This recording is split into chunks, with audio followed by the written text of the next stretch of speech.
In a sense, the story of the Gamals is the story of an entire country, of people who have really lost their loved ones because of nature's fury.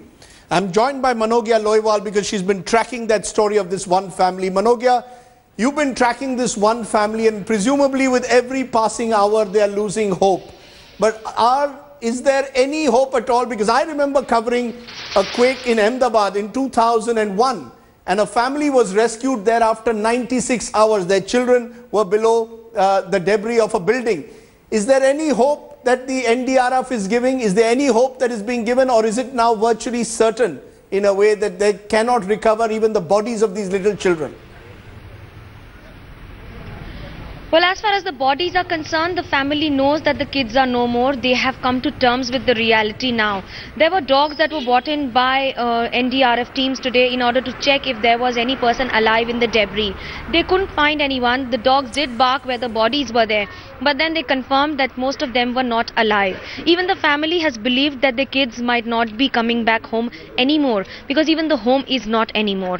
But beyond that, there is a sense of anguish, agony, and of course a lot of pain that the parents are going through, given the fact that it's extremely difficult for them to believe that the two children they had left back home to come back and have lunch with, for which they had gone out to see doctors and of course get some medical ailment for them also, will never be seen again. So this is the story not just of one family but of several other families that we've covered in past 3-4 days, and one of them was who's lost 7 members of his family. Can imagine the impact that the earthquake, the magnitude of the earthquake might have been a few points on the Richter scale, but of course the damage that it has done to the lives and livelihood of crores of people of Nepal will remain here in years to come. You know, those are the pictures that we are seeing of these two little children. You know, they're as sweet as ever, and they are the children in a sense who for me have become the face of this quake, because there are many children who've lost their lives. Now, Manogya, presumably I saw you also earlier today attending a prayer meeting, because in times like this there's nothing like, all you can do is pray. Are a lot of people still out there praying and hoping? Are they still living on hope when they haven't seen the bodies of their children or their parents? Well, absolutely. I would put it this way, कि जहाँ दुआ काम करती है वहाँ दवा काम नहीं करती, और जहाँ दवा काम करती है वहाँ दुआ बिल्कुल काम कर जाती है.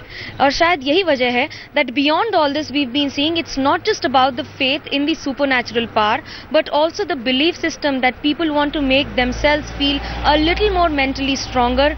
But despite spending sleepless nights on the streets here, they are of course trying to be coming to terms with the fact that even if there are aftershocks, they will be prepared for it. Most of them have been spending sleepless nights on the streets with families refusing to go back home, some of them wearing helmets and sitting in front of their homes. However, we saw Nepal limping back to normalcy, at least with the fact that there were more people on the street, there were more vehicles on the street today. But despite that fact, that the fear factor has almost sunk into the lives of people in Nepal and refuses to go with every aftershock. It's just increasing in magnitude also. Right. Manogya Loiwal, you've done some admirable reporting. There's a sensitivity which one appreciates, which is not so easy to do in a story like this. Appreciate your bringing us this story to us.